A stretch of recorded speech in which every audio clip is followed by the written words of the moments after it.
Hi guys, it is Angelica Philippines. So I want to jump on here and talk about the power of your words.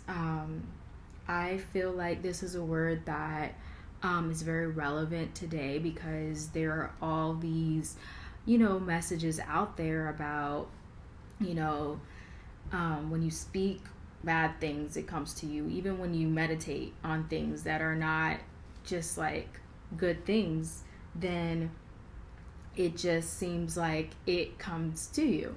And I have really had to search with the Lord and question Him on those things. And fact is, like, the power of your words is very, very biblical. It's very, very much a part of the Word of God.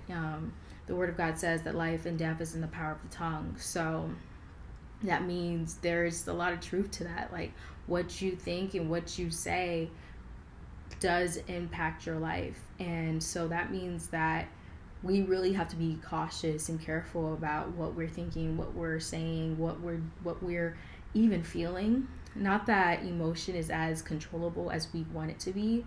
I really feel like what God has taught me is to be more like King David. Like, there were times where King David was deeply depressed and he was very mournful and very much capitalizing his pain with the Lord. He noticed that he took his pain to God first.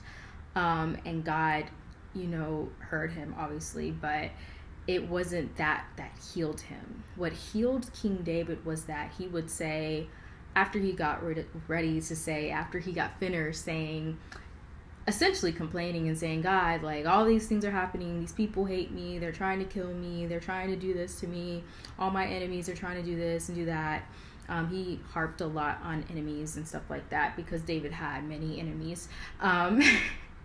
But instead of, ending that with, still destructive thoughts and pain and all this agony, King David turned it around. It always shifted at the end and it went to praising God.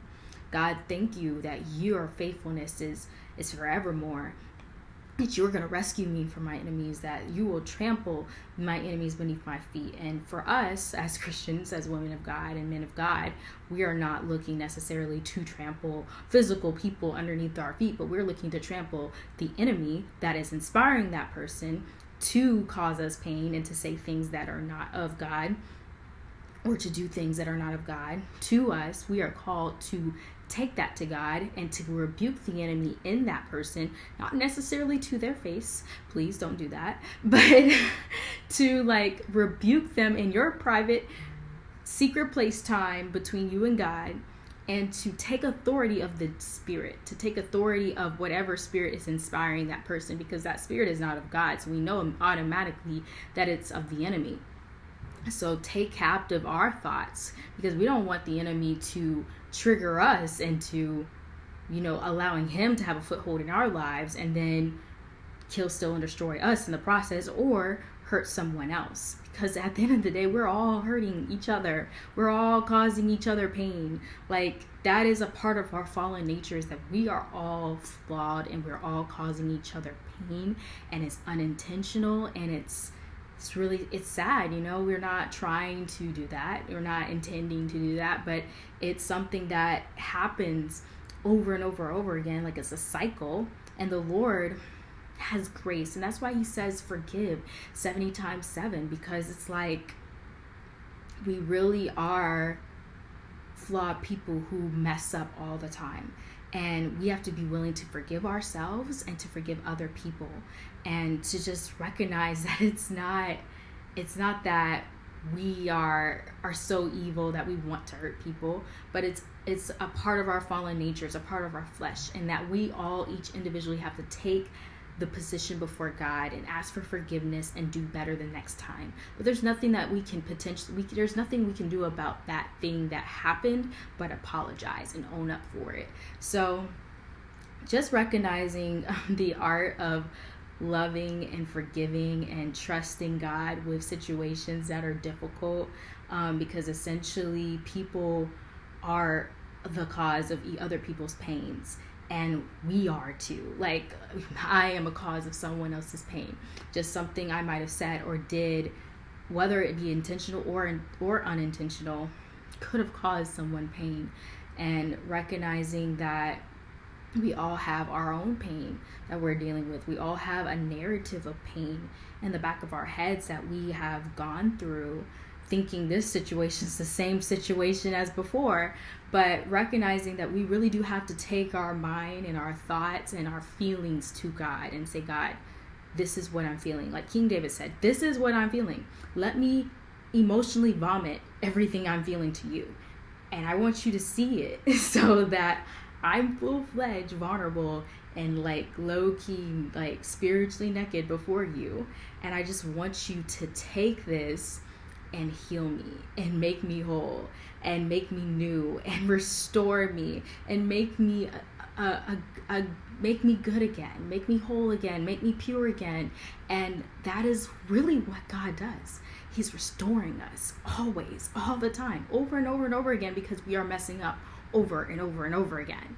And so that's really what I have for you today.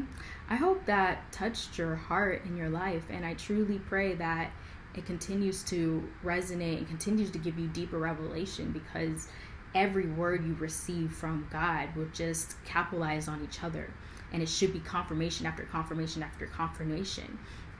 And the revelation should bring you closer to Christ. It's not like words are supposed to replace your time with God personally. It's actually supposed to draw you closer to God. And if you allow a word to overshadow your personal time with Jesus, then your like words are harmful for you right now in this season. So recognizing priority, like whether it be prophetic words or it be just words like this that are basically something that God is inspiring for someone to say, all those things are really there to represent Christ and to bring you closer to him, and for you to be inspired to get your own words from him, because I'm no different than you, and you are more than capable of getting the words from God.